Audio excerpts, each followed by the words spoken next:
As I've written before, Washington hopes you are dull and can't remember. Please don't be fooled by these charlatans pretending to play chess. They are not experts. They have not been vindicated in any significant way about any major foreign or defense policy enacted, and have no idea what Putin's next moves are. Remember, these are the same people that orchestrated the exit of Afghanistan and told you just the day before it was going to be orderly and fine. They don't have any idea what they're talking about.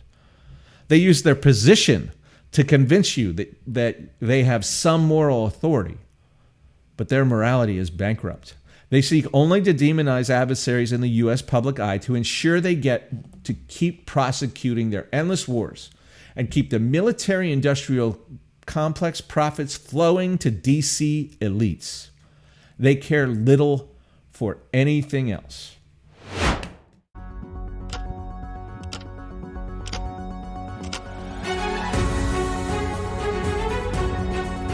Good evening, and thanks for joining the Country Podcast. My name's Justin Weller. We've got another great show for you today.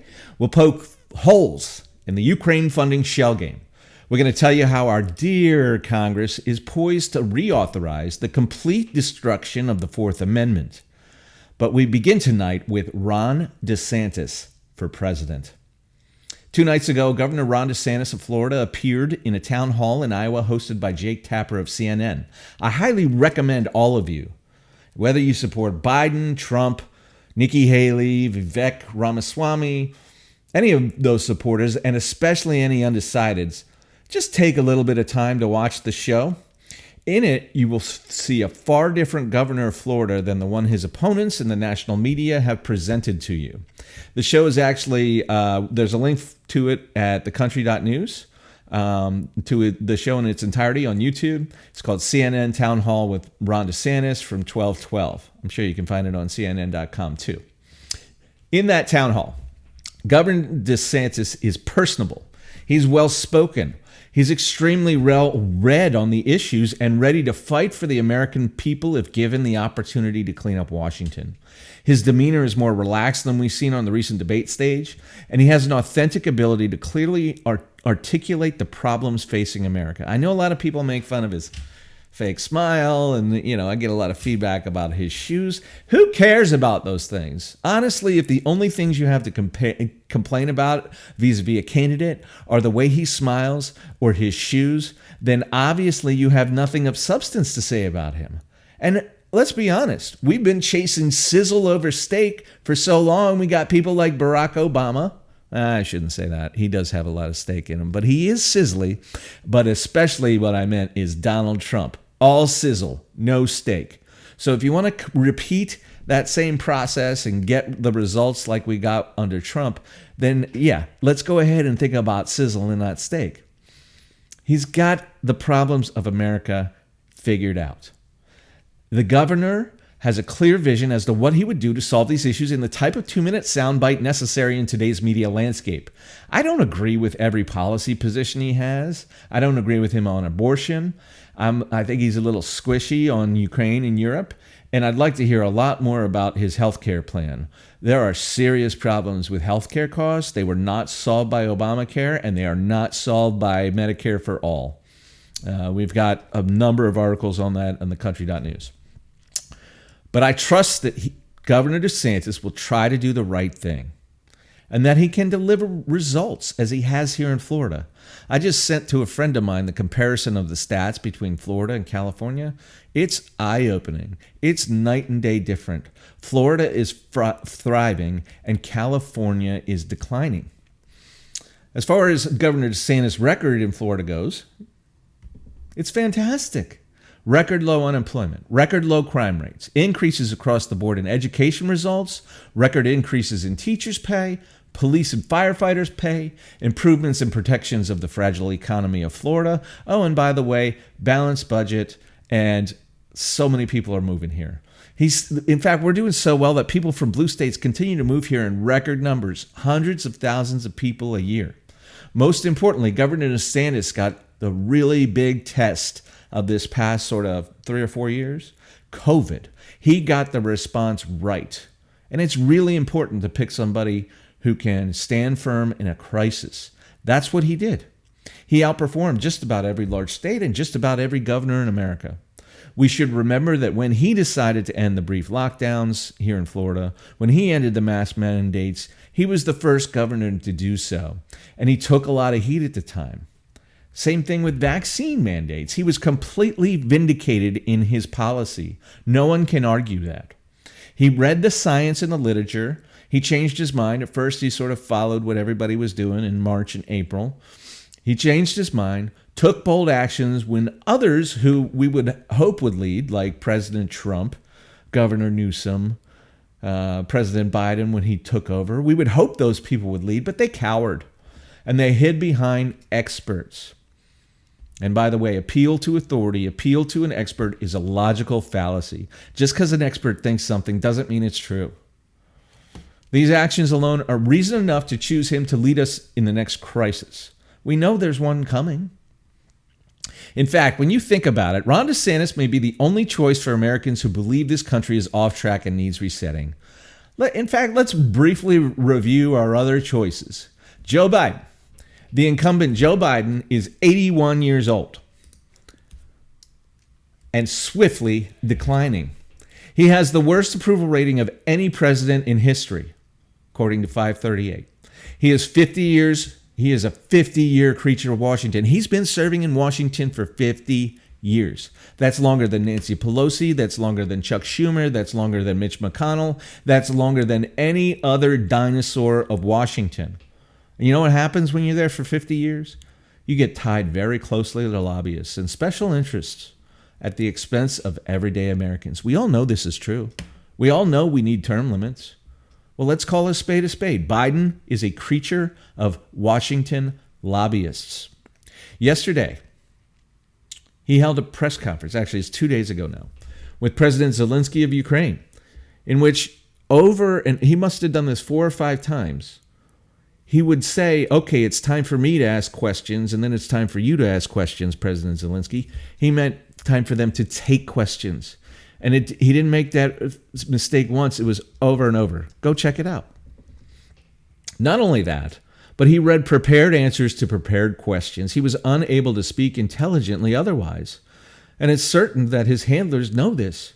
And so they give him a bunch of sheets of paper. He looked like Karine Jean-Pierre when she first started at the president as the president's press secretary, having to flip through a notebook. His was cards to find the answer he's supposed to read. I watched it live. He was confused. He kept repeating the same things over and over. I challenge anyone planning to vote for Biden to consider this. If Biden were your political enemy, let's say he was a Republican, let's say he was Donald Trump, but it's Joe Biden, would you consider him fit for office? I don't think you would. I don't think, if you're honest with yourself, you would. The only reason you're for Biden is not Trump. Well, I'm not Trump too. Let's go to DeSantis. Other than President Biden's mental incapability to handle the job, he has presided over massive inflation, a series of avoidable foreign policy catastrophes in Afghanistan, Ukraine, Israel, Iran, and China, and is the architect of a series of self-serving, unconstitutional moves, including continued lockdowns and vaccine mandates, pauses on evictions for people that aren't paying rent, and this awful student loan forgiveness. It's not a forgiveness. It's a scofflaw. We are paying off the contracts of people who received the education but decided now they don't want to pay for it. And we're just paying those things off. American taxpayers do not deserve to pay this injustice. We have nothing to do with it. If the students who don't want to pay their loans, even though they promised to, think that the value of the education they received is not sufficient to the amount they're paying, they have a recourse. They can sue the college or university. The reason Biden is bailing out these loans instead is to protect those universities, those colleges where they only hire left liberal people. I think the last thing I saw was 3% of college professors are conservatives. So he's protecting these folks. That's the whole game. Most seriously, President Biden and his family are facing serious charges, including bribery, tax evasion, and selling influence to foreign adversaries. Just today, maybe yesterday, the House voted for an impeachment inquiry. It is my view President Biden will not make it to the nomination by the Democratic Party. He's going to do one of three things are going to happen. He's going to drop out of the race. He's going to die. I hate to say it, but it's true. If you look at him, he looks close to death. Or he's going to be impeached. Let's look at Donald Trump. His challenger on the Republican side is Donald Trump, the former president, who has disgraced himself through his actions and reactions to the 2020 election on January 6th. Even if we generously ignore that, his handling of the early stages of COVID-19, in which he handed the national party and the national policy decisions, I should say, to captured bureaucrats like Drs. Fauci and Birx. He allowed lockdowns. He pushed experimental therapies that are more dangerous than we were led to believe, and they are still untested. Worse, he still refuses to admit any mistakes, which, of course, is his brand. Don't admit, attack. His administration partnered with perennial Washington creatures like Nancy Pelosi, Mitch McConnell, and Chuck Schumer to pass trillions of dollars of spending that Trump signed, helping to cause, in fact, the current inflation crisis. Trump started it, and Joe Biden put gasoline on the fire. But they're both responsible. Not to mention President Trump is incapable of self-reflection or improvement and has been on a downward spiral since 2020. If you are a Trump supporter, ask yourself the same question I just asked of Biden supporters. If Trump were your political enemy, if Trump were the current Democratic president of the United States, would you consider him fit for office? Would you vote for him? I don't think there's any way you would. Furthermore, this candidate refuses to debate his opponents. Let's face it, no one should earn your vote who takes it for granted. It is the height of hubristic entitlement. We voted for Donald Trump to bring in an outsider to upset the status quo in Washington. He failed miserably. It's time we all admit it. He didn't even build the wall, let alone get Mexico to pay for it. Come on, people. Nikki Haley. Nikki Haley is just another opportunistic politician who is light on accomplishments but heavy on her willingness to say or do anything her donors instruct. She has flip-flopped on most issues, wants to document every user in social media to be tracked by the deep state, and will double down on the failed, warmongering policies of Joe Biden and George W. Bush. You can't tell the difference between those two foreign policies. I challenge you to do so. Nikki Haley's gotten rich over the past 4 years supporting those warmongering policies. She has criticized President Trump for avoiding debates, but is now avoiding a direct debate with Governor DeSantis before the Iowa caucus and New Hampshire primaries next month. No one should earn your vote unless they're willing to show up for the job. If you liked 20 years of war in Afghanistan and Iraq, Nikki Haley will deliver 20 more years of war in the Middle East and Eastern Europe. Her ties to the military-industrial complex and globalist policies that leave America last will really impress you. She is, in fact, the darling of uniparty big money influence, including Reid Hoffman of LinkedIn, who is a huge Democrat, including Boeing and other defense contractors, and including the Koch brothers, who have just donated a big pile of money to Nikki Haley's open border warmongering policies. Next, Chris Christie and Vivek Ramaswamy. Chris Christie has no business in this race. His one reason for running, according to him, was to stop Donald Trump. He's failed miserably. Vivek Ramaswamy says some bold things, many of which I agree with. But he has little support. And he strikes me often as a snake oil salesman. You know, if you really look into his businesses, his amazing bioscience businesses, they were a sham. Investors got bilked. They never delivered a drug, but he made hundreds of millions, if not billions of dollars. So he's simply mastered the talking points that fed up Trump voters like me want to hear. There's not really any substance there. And I wonder if he's actually on the level. RFK Jr. I've written about RFK. You can see it on thecountry.news. It's called RFK Jr. for president. And that may sound confusing, but I like and trust his candidacy. He suffers from the same media lockout that DeSantis does, in the sense that he's been defined by national pundits and special interests and his opponents before the American people get a chance to hear from him directly. RFK has been right about Big Pharma's capture of the FDA, NIH, and CDC for much longer than anyone. He has the temperament to be president, but he lacks much experience. I will tell you this, though. If DeSantis is not on the ballot, and it's Trump and Biden, I will vote for RFK Jr. So let's talk team reality. That's it. Those are your choices. Given those choices, can you really pull the lever for anyone but Ron DeSantis? Put another way, a year from now, when you look back on this election, will you believe any of these choices can lead America out of its many problems better than Ron DeSantis? I know, a few weeks back, I wrote and I said that I believe Joe Biden will not be the nominee and that the debate that took place on Hannity, on Fox News, between DeSantis and Governor Newsom of California would be the first debate of the 2024 general election. I was wrong. DeSantis destroyed Newsom in that debate so effectively that Newsom's wife came on stage and ended it. And we haven't heard Gavin Newsom's name since. And thank goodness for that, as California is a modern hellscape. Newsom's stock in Democratic Party circles has fallen so fast since that Hillary Clinton has returned to the campaign stage, and Vice President Harris has quietly been repositioned both as surrogates for the president's campaign. For now, in my opinion. Presumably, both will replace Newsom on the campaign trail. As we all know, President Biden is not up to the task of campaigning for president. I am sure both of them, Clinton and Harris, await the call to take up the nomination from the sure-to-lose incumbent. One thing is for sure. Ron DeSantis can defeat any of them. He's earned a shot at it. I should tell you, too, I'm a proud resident of Florida.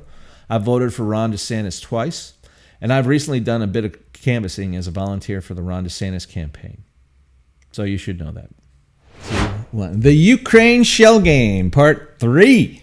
Authoritarian, that's right, authoritarian President Zelensky is in town again to con Congress and swindle American taxpayers. Now, you may get upset or think I'm crazy when I call him an authoritarian. You may not have been informed that Ukraine has been ranked by Freedom House, who does such things, as not a democracy, but a nation in transition. This was in 2022, assigning a democracy score for Ukraine of 39 out of 100. And in fact, the current president of Ukraine, Zelensky, has suspended elections. He says it's because it's wartime. America, which is also a democracy, has had elections during every war we've participated in, including the Civil War and World War II. So that's BS. He suspended elections. He's nationalized the TV news programs. And in fact, cutting out TV stations that were opposed to his rule. And he restricts opposition parties in Ukraine. And in fact, let's go ahead and take a look at him right out of the horse's mouth. Bret Baier here is going to ask President Zelensky about it. This is a clip that I got from Glenn Greenwald, who's got it from Fox News. Here we go. There are critics who say that you've tried to consolidate power. Headlines that the Orthodox leader in Kyiv under house arrest, that you consolidated Ukraine's TV outlets, that you ruled out holding elections next spring, calling for unity, but then the mayor of Kyiv says that you're turning it into an authoritarian state. How do you deal with that criticism? What do you say to critics who are saying that?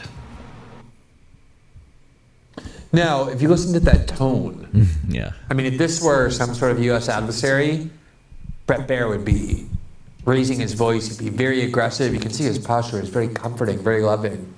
He says, look, you have these people, they're criticizing you, they're saying you're autocratic. Well, what do you have to say, Mr. President? Let's listen to his answer. I say, such person from government or mayors think about the war. Think about how to defend our people. Don't travel through the world each day. travel to the front line. Ask people, ask soldiers what they need. Do this. Not build roads for today. Don't do it. Spend all your money to the weapon, to the drones, to the society, to the pensions, and the... To the pensions? Wait. I thought you said don't worry about the world. Why are we worrying about society and pensions if we're just focused on the war? You see how this talk works? You don't get to think about anything except for what I say you should be thinking about. Let's keep going. Come on, baby. Won't play. Awesome. And don't cry, because you're leaders, and that's it. That's why we are, and that's why we stay, because mostly people are not crying.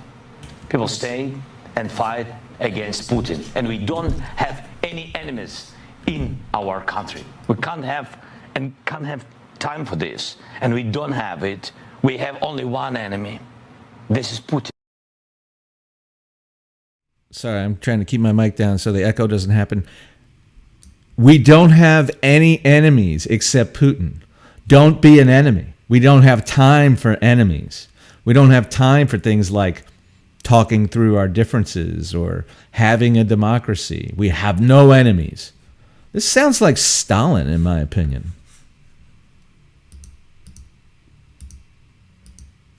Something's got to be fixed on the Twitter player. It seems I can only get it to play like this. Here we go.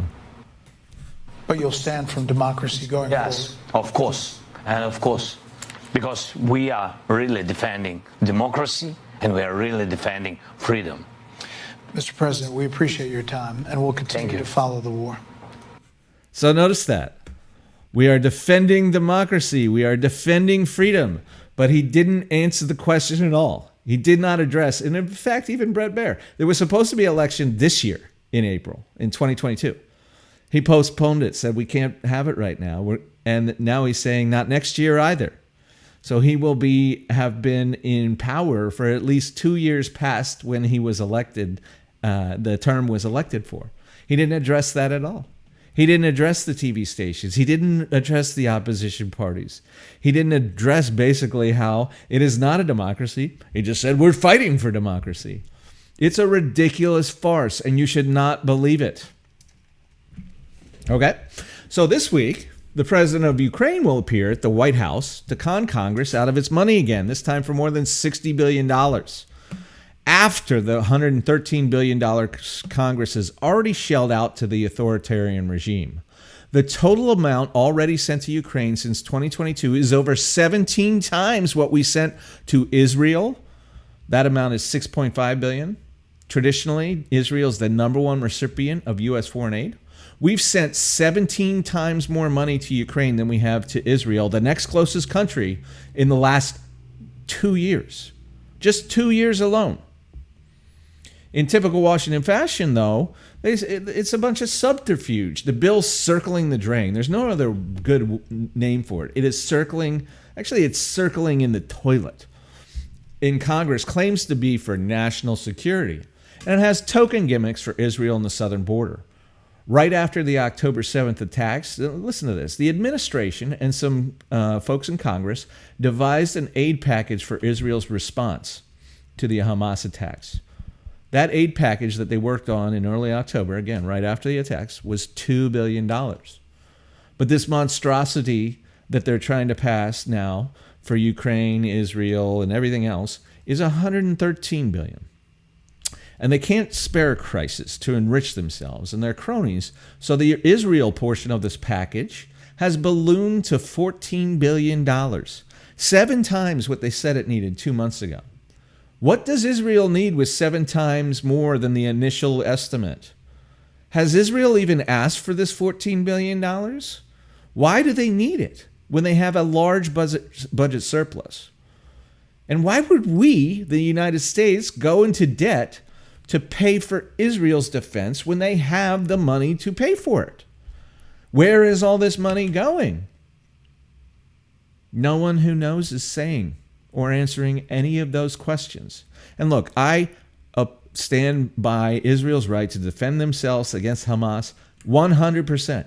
You won't find somebody that is more behind that effort. I think they should continue until they've gotten every hostage back, first and primarily. But second, they've captured or killed every member of Hamas who has participated in this violence. The second gimmick in this monstrosity we can't afford is an alleged $13.6 billion for border protection. I think somebody who's too smart by half, too clever by half, as my dad used to say, thought that if they threw in some gimmicky border protection and some gimmicky Israel aid, that there'd be enough political pressure on members of Congress to pass what they really want to pass, which is the $60 billion for Ukraine. So the second gimmick is an alleged $13.6 billion for border protection. Look, the southern border, it's the first article I wrote when I started doing this again back in September. It's on thecountry.news. The southern border of the United States is a crisis. And it has been basically since the Biden administration took office in 2021. This supplemental bill, though, would include for the border, according to the White House fact sheet, the hiring of 1,300 additional Border Patrol agents. That's good. The deployment of 100 new inspection machines that can detect fentanyl at border entry points. It's not coming through the border entry points. It's coming through where the entry points aren't and the ports. An additional 1,000 law enforcement personnel. It's kind of vague, right? Like, what are those law enforcement personnel for? What laws are they going to enforce? And then 1,600 new asylum officers. This is where it really goes off the rails. And reimbursements for the DOD for its support along the border in fiscal 2024, among other things. End quote. While additional Border Patrol agents is a good step, and that might even be a concession to critics of the Biden border policy, I think it's more an appearance. There's too much doubling down of Biden's failed immigration regime. Rather than stopping fake asylum seekers from overwhelming our resources, rather than having them remain in Mexico, Biden is hiring more asylum officers. Asylum officers to process these asylums faster. Get more people in that we can't afford to house, that we have nowhere for them to go.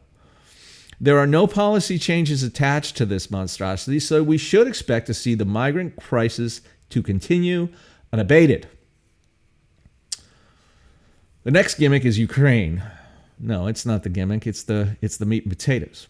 The supporters of the Ukraine funding will tell you three things. First, that Ukraine is diminishing Russia's military capacity. Second, that failure to fund this 9-year-old stalemate for further carnage will embolden Russia and China to attack elsewhere. And three, Russia will attack a NATO country next, meaning America will have to enter the war against them. Let's go ahead and debunk these spurious claims one by one. All right, the first one is Ukraine is diminishing Russia's military. The Ukraine-Russia war in Crimea and the Donbass began in 2014 after a coup of the elected Russian-backed president of Ukraine. Russia invaded Crimea soon after, as we installed a pro-U.S. president. There is much mystery, suspicion, and concern around the actions of the State Department, specifically Ambassador Nuland and the CIA, around this coup. If you ask Putin, oh God, we're not allowed to, we're a Putin apologist. If you ask Putin, he'll tell you that the United States committed this coup, uninstalled an elected representative, and installed their own puppet. I don't know if that's true, but I wouldn't put it past the CIA. It's not like they didn't do that in the 50s, in the 60s, in the 70s, in the 80s, in the 90s, in the 2000s, in the 2010s. Why would we think they'd stop in 2020? But of course, this is speculation. Russia invaded Crimea soon after, and the two countries have been at war since. Russia continues to prosecute this war and launched a large-scale invasion in 2022. It is estimated that at least 500,000 have died in the conflict, and there has been a year-long stalemate. Russia has shown no signs of wavering and just increased their military budget because the sanctions aren't working. They're making so much money on gas to Europe because of their failed energy policies that the sanctions have made no impact. In fact, the Russian economy is doing better under this war. Considering these facts, a few questions for the diminished Russia crowd. 1.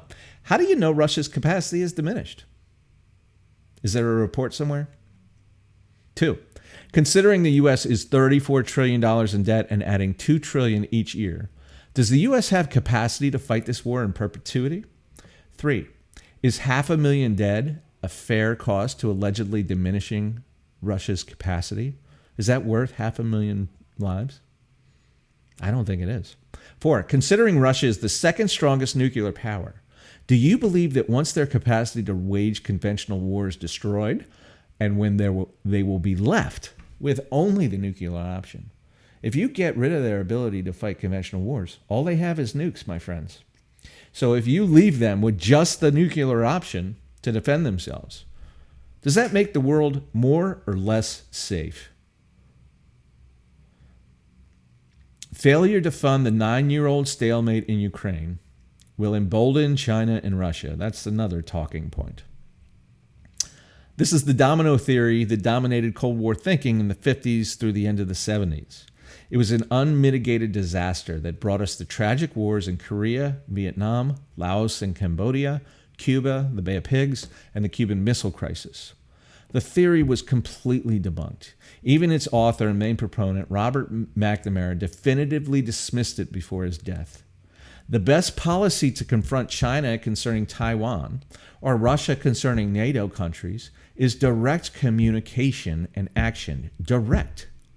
Funding an unwinnable war in which 500,000 already died to send a message to China is an abomination, morally speaking. I really don't know how a politician or military bureaucrat can say such a thing and sleep at night. There is a lot of money in it, though. Ukraine is not a member of NATO, not an official ally of the United States. We don't have a treaty with them, and for centuries has been a satellite of Russia. If Europe believes that Ukraine winning this war is an existential threat to Europe, let them say so, let them fund it, and let them, if needs be, fight it. No American involvement is necessary because no American benefits. The next farce is Russia will attack NATO countries next, and Americans will have to fight and die. This latest came from Secretary of Defense Lloyd Austin, a career military-industrial complex creature, having served on the board of 2 major defense contractors and he was forced because of his tight ties to the military-industrial complex, those contractors, he was forced to receive a waiver from Congress to serve because there's a rule that says the Secretary of Defense has to be a civilian. They can't have been recently in the armed forces or recently worked for defense contractors. He got a waiver. I don't think he should have it. We should send it back. He had to get it because of his much too close ties to the military and to the defense contractors. His latest controversy involved telling Congress in a briefing last week that unless they pass this latest round of funding, he will be sending U.S. troops to fight Russia in Europe. Pay or fight. This sort of heavy-handed extortion, pay or grab a rifle, grunts. To enrich your friends at Raytheon, Nucor, and elsewhere is plainly disgusting. Secretary Austin, there is no honor in it. Additionally, this argument defies logic. The reasons Putin has attacked Ukraine, while not justified in Western sensibility, are rational, and they are known.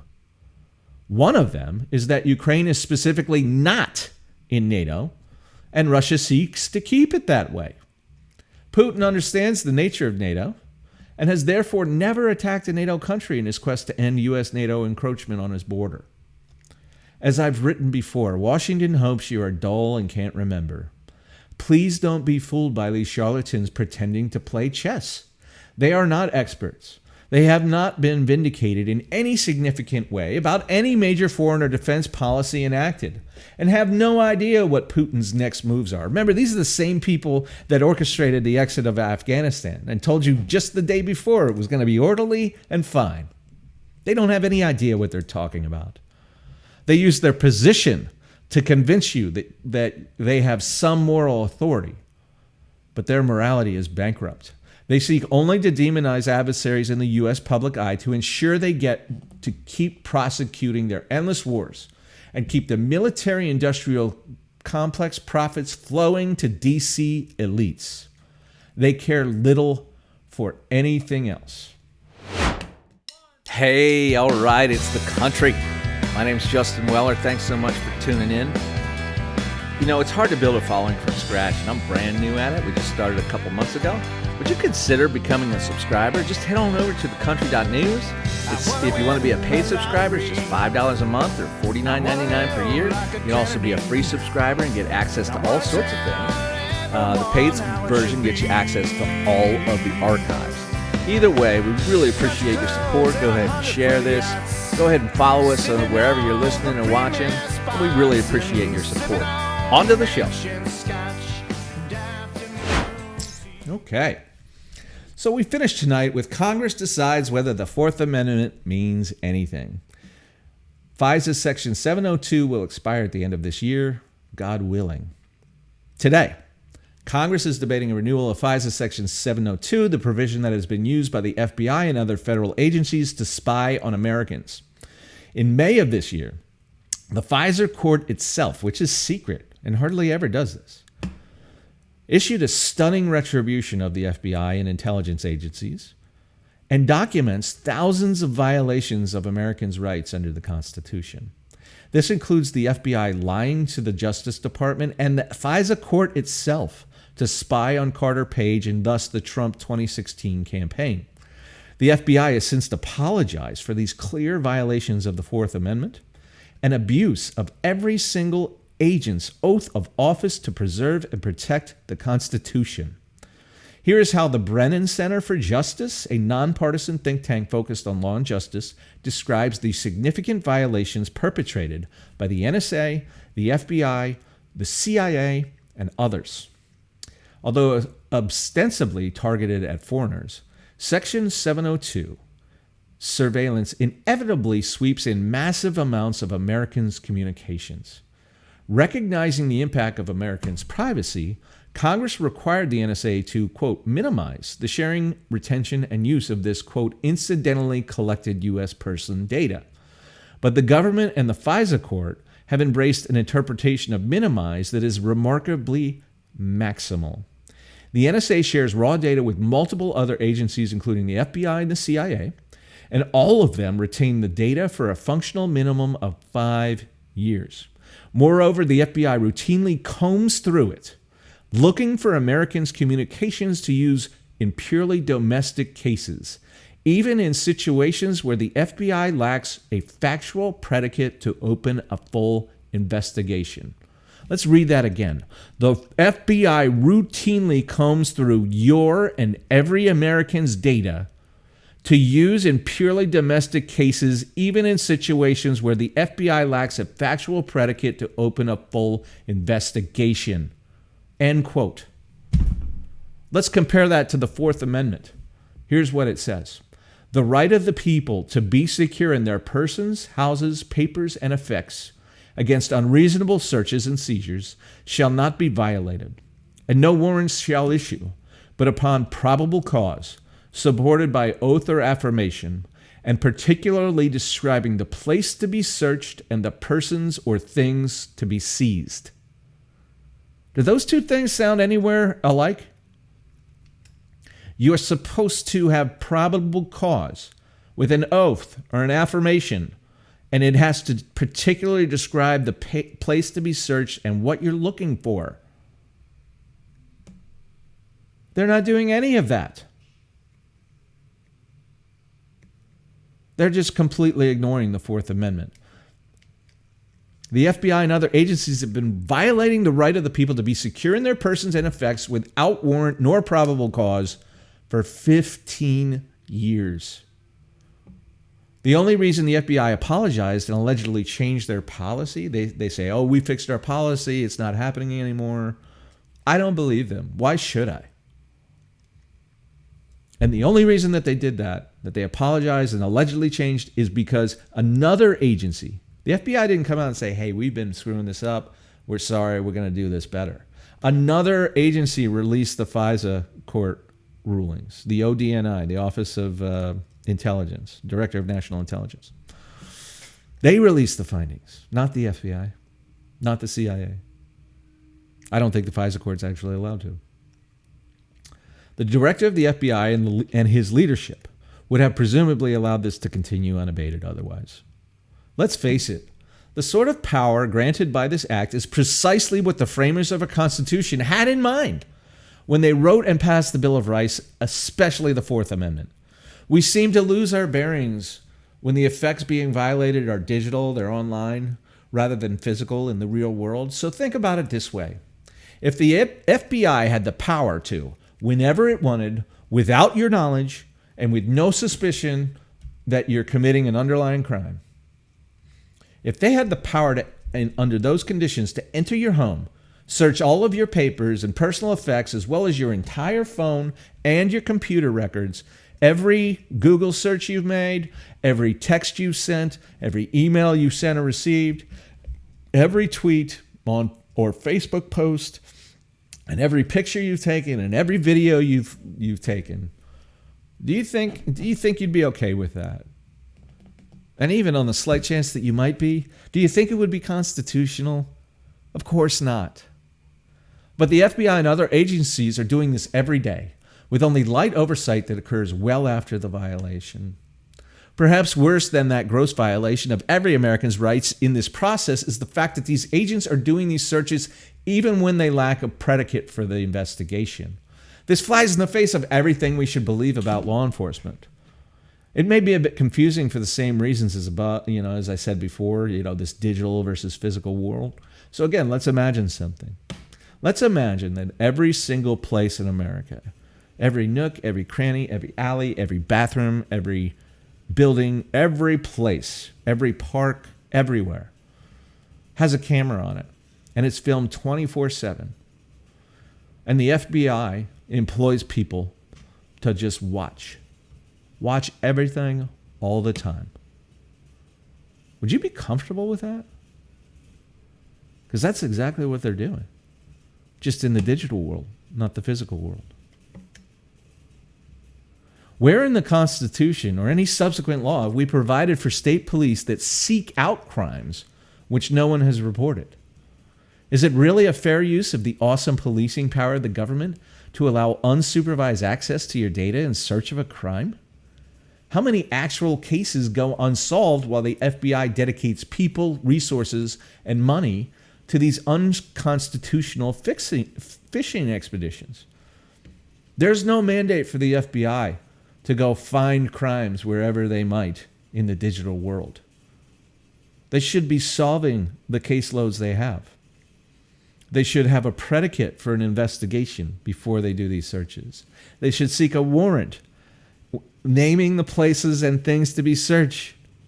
They do none of that in this case. In sum, FISA 702 is a ridiculous violation of the Constitution and any lover of freedom and the people's rights. It has been and will be used in the future to further curtail your rights. And a mildly tyrannical leader could use this power to enforce compliance to a totalitarian state. You think I'm crazy?